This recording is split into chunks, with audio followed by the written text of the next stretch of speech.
But we're back and we're going to, of course, continue with this evening's edition of The Chair. I don't want to talk too much. Let me hand it over to our panel to continue the discussion with Mr. Peters. Good night, Mr. Gypsy. Ms. Forte from Youth Ambassadors. 3 quick questions. In your mindset, what do you think right now is your worth to any political party, excluding the Kamala 2015? I don't know what my worth is. Somebody else will have to tell you that. For anybody who assesses his own worth is a fool. Okay, because I've been listening to you on the relevant radio stations, and it seems to me and other people on Facebook and stuff that you are avoiding certain questions. So I need you to answer me personally as blatant and as honest as possible without the alleged cover-up or trying to lead us into a different direction. Now, the PNM, we're hearing that you're going to join the PNM or you're going to join the ILP. Now, if you eat from I think it's either Dr. Rowley or Mr. Warner's mother fed you, then how you end up in the UNC in the first place? I'm sure you haven't been following this discourse for a long time. Yeah, but I mean, even if somebody tell you to do something, if you know where your integrity is, you would listen. If I come and I tell you now, let me go down on the avenue and Lime, would you go? If I feel like. Okay, so your integrity is not that much to say. Well, if I know I eat from my friend here, mother's house, I will be with him forever because I mean, feed me. To go on Lime on the avenue takes away your integrity?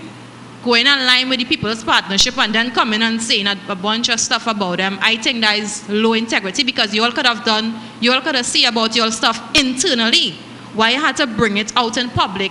And, when I came here this evening, right? O'Brien told me I was coming here to talk to a bunch of brilliant people.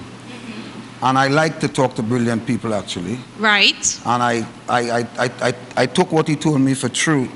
But when I listen to what you're saying to me, right, I sense there's a tinge of. I'm listening. Because I am saying to you. I'm listening. You ask me something. Mm-hmm. What takes away your integrity, right? If you choose to do one thing and not the next, what takes away your integrity there? Because Keith's mother is the one who fed me, right? Keith is my friend. Jack Warner is my friend and my family. Jack Warner called me from America, asked me to come to Trinidad to join a party that he's a part of and he wants me to be there. I took the opportunity to come and join it. So it's not about personal gain? No. What's so integrity? So it has nothing to do with personal gain or Sweetheart, just can I say something to you? No. Personal gain is relative. What is personal gain? Your personal gain, their personal gain that is legal, their personal gain that is illegal, their personal gain that is moral, their personal gain that is immoral. So what I ask you, okay, you are here with me tonight. Are you here for personal gain? The truth is that you are, because you're here to get whatever knowledge I have from me. And that's the personal gain that you want from what I have. So personal gain is relative. What kind of personal gain? If it is, you know what's the personal gain? Why I took the opportunity to come to Trinidad? Because I was born and raised in Mayaro before I went to the States. Mayaro is an underprivileged place. Mr. Warner see me as a person who, I'm a go-getter, I'm a person who can do things, and he knows that. He knows of my ability. And he asked me to come to try to make a difference. And I took that opportunity to come and take a job that I really don't need, to be honest. But I take the job to do it, because I was quite happy doing what I was doing. But in life, you must make sacrifices. And my sacrifice was to sacrifice myself to develop the place where I was born that was left undeveloped and underprivileged for a long time. And I don't see anything that demeans my integrity for doing that. Good night, Gypsy. Shonta Marie Andrews from Take Back TT. This question I had to ask you here, I don't even know how to ask you. Why? You speak Because English? I just heard you speak about Mayaro and speak about this job that you really don't need. And I was about to ask you... I didn't need even, it. No. I was about to ask you, even though you are no longer officially representing the constituency of Mayaro, what are your plans, seeing as you were representing them for 4 years? So what is your plan now? I mean, even if you're not representing them, to help out the constituents. But seeing as it's a job that you really don't need, I don't know if your answer, I'm afraid to hear your answer, to be quite honest. Well, you see, that's because, again, it comes like the same thing that you asked just now. How come... This is my first question. Not you. The same question that was asked. Maybe I should rephrase that. How come you know speaking? No, I'm coming up to what I want to tell you. I'm saying what I'm saying to say what I'm going to say. It comes like that question that you asked. How come you know speaking? That's because you now hear me speak about this because I'm saying it in public. I have been representing Mayaro in and out of politics for the longest while. Okay, but what are your plans for Mayaro? Wait a minute. I don't need a political plan to represent Mayaro. Let me just tell you what. My company in America, the name of my company is Mayaro Music. You could go on the internet and watch it. The name sorry for interrupting you, but I really want to be quite clear. Yeah. What are your plans? I didn't specify whether political, economical. What are your plans? Any type of plan that you have for Mayaro? Right. Since you are no longer officially representing the constituency, what are your plans? To go and to continue living in Mayaro. Okay, sir, thank you. You've been very informative. Because I can't tell you. I don't know what plan you want me to have. Okay. I was trying to tell you what I've been doing in Mayaro even before politics. Good night, Mr. Peters. Kendra, Youth Ambassador. I just want to know simply, do you have intentions of going back into politics in the near future? And if you do go back into politics, what party would you support? Well, I am one to say that every Calypsonian is a politician. Yeah. So it would mean that you are always in politics once you are in the entertainment field as a Calypsonian. And more than that, when we talk about politics, I want to ask all you young, bright people, what kind of politics we are talking about? Because we look at politics as only representative politics. But I want to say to you here and now that every aspect of our lives is ruled by politics. Whether it is the politics of religion, the politics of school, the politics of the university, the politics of the street, the politics of anything that you do, there is politics involved in it. It depends on what kind of politics you want to get in. And am I going to be continuing in representative politics? Not representative, but just as an outsider. I am definitely going to be continuing in the politics of life because I can't help. Whether you like it or not, the politics of life would find you. Okay, and to just reiterate what my colleague was saying is that, well, you said you're born in Mayaro and there's a place that you love, right? Love it with a passion.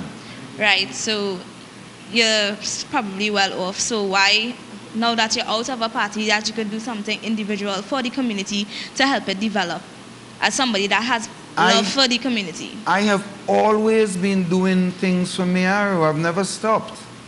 I have always been doing things for Mayaro. Politics is, the politics of representative politics was just a small part of my life and what I did for Mayaro. Do you want me to tell you something? Let me say something to you.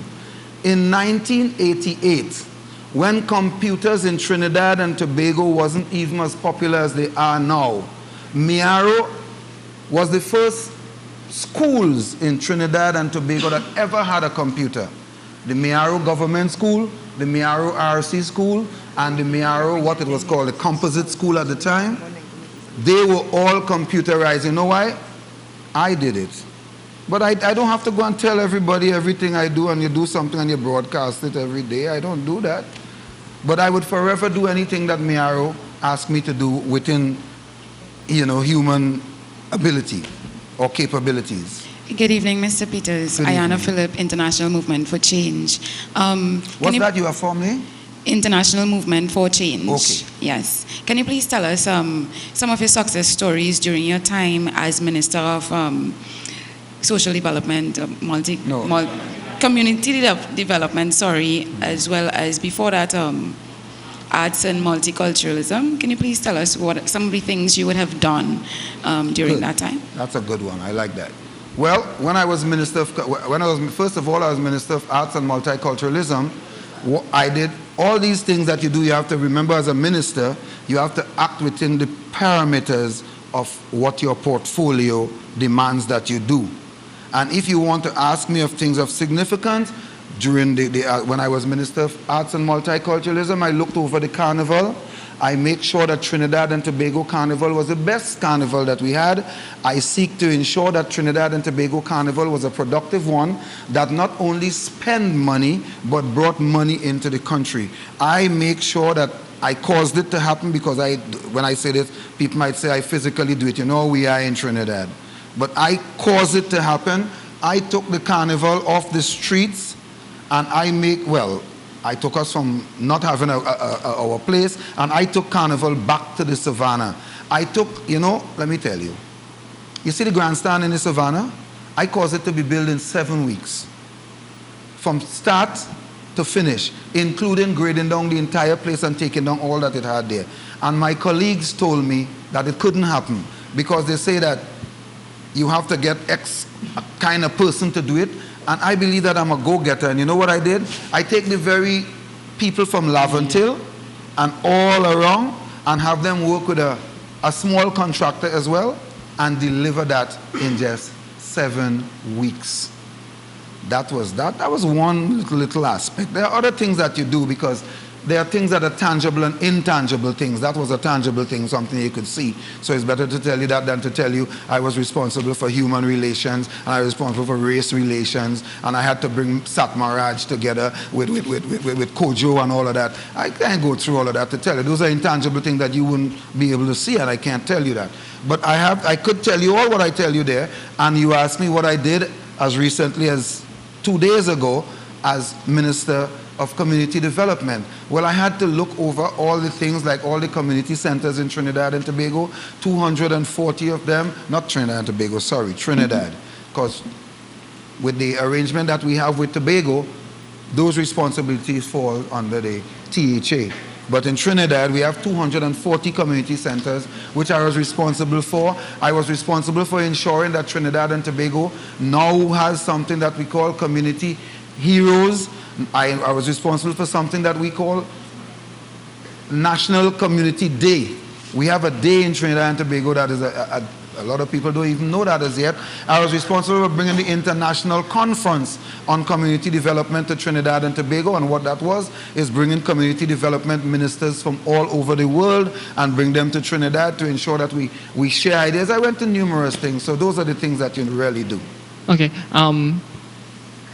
Earlier in the show, when you were talking about integrity, I remembered a few years ago during the Ramjack Gypsy fraction of the United National Congress, you spoke in a meeting in Mayaro to your constituents, and you told them that you joined this split. In other words, you joined this fraction because Mr. Warner and Ramesh Maraj, they shared the same political vision as yourself.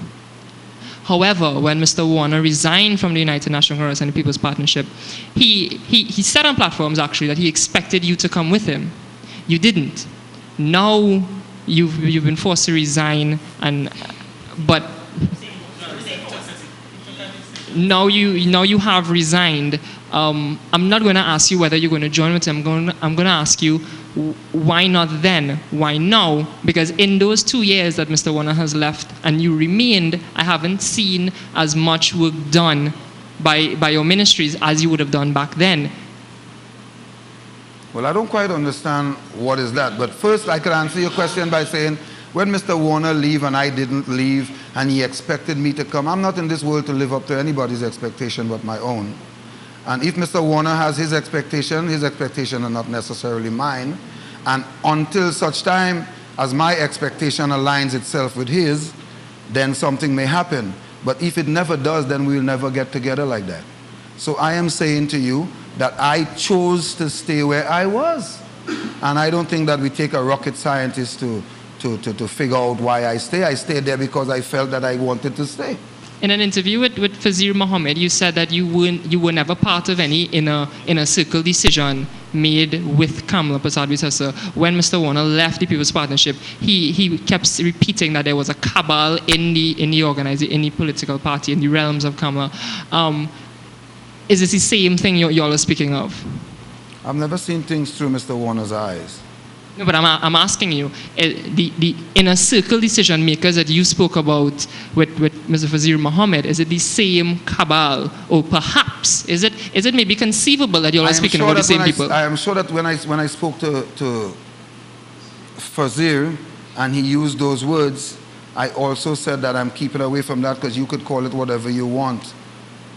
Yes, I don't know, but I do know that there are people that are closer to the Prime Minister and her decision making than all of us, or than me, or a couple people like myself. But the fact remains is that you would always have that. But once you are in cabinet, there is something called collective responsibility. Whether you like it or not, you are responsible for every decision that is made in cabinet. But it doesn't necessarily mean that you are involved in every decision that are made in there. But as a voting population, can we look to those individuals she has placed in safe seats, and every political party, you do consider seats as safe and certain seats as marginal. As a voting population, can we look to those safe seats in the United National Congress and say that those are the individuals that are close to her? And then if so, I like that you smiled for that. And if so, then does that mean that the individuals she placed in the marginals aren't really considered any top dog in the party, and they will just be given junior positions in ministries, like, for example, Stacey Rupnarayan or Ramona Ramdial? You might be right. If that is your observation, then I respect it. And your observation might be quite right. I can't tell you what's in the Prime Minister's head, but again, there are things that right-thinking people could deduce from certain things. And if that is your deduction from whatever you find that look like, then so be it. And I just want to make one final point here. Sure. Then that means, therefore, that Kamala Persad-Bissessar is lying to the marginal constituencies and saying that voting for her candidate there, or voting for herself there, puts them in government. That's not true, because therefore they would actually be voting to place themselves in opposition. And the seat I would like to highlight at this point would be Shogunas West, because she has placed Ganga Singh in that seat. However, voting for Ganga Singh in that seat would mean voting for opposition in that situation. Okay, so good night. Good night, Mr. Peters. Yes. So I got a message on my phone, and this is important for multiple reasons. One, because I'm young. I got a message on my phone when you were responding to my brother's question, and you opened your response by saying, "Your youth shows in your discourse." The message says, in no uncertain terms, that they interpreted your message as having some ageist condescension. Now, I'm not necessarily... As having what? Having some ageist undertones to it, right? And I'm not necessarily saying that it is. I'm not necessarily saying that it is. But it is interesting that within the entirety of your term, a really fantastic piece of legislation called the Equal Opportunity Act, even though to make an equal opportunity complaint you are asked your age, does not include age as a status that is protected from discrimination. That is to say, every single person on this panel, with the exception maybe of Stefan, right, could be discriminated in healthcare, education, housing, and employment, and that's legal. You, as a former minister in the Ministry of Community Development, what have you done to move that and other legislation to protect more young people? And now that you're out, what do you intend to do to protect young people in Mayaro and in Trinidad and Tobago in the future, given the backdrop that some people have seen how you responded to a young person and others on this panel? Well,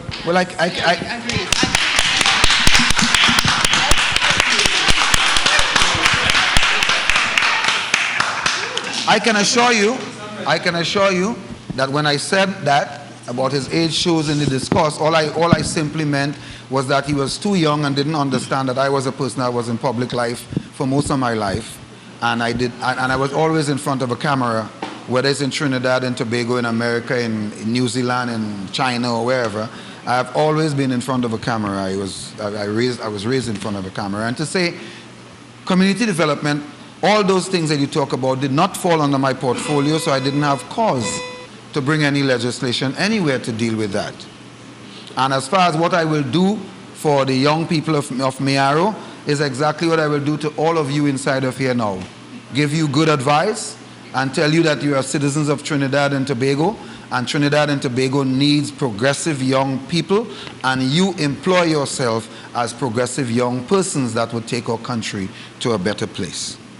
And with that, we, of course, getting ready to take a final break for the evening in this edition of The Chair. When we come back, we'll be in, of course, the final, I believe, 8 to 10 minutes of the program. So we're going to, of course, get the panel organized for their wrap-up questions. An interesting discourse this evening, and there's still more to come in the final segment of the show. Stick around. We're coming back with more of The Chair right here on STV, Real TV. We'll be right back. Talking to me good partner from Caroni about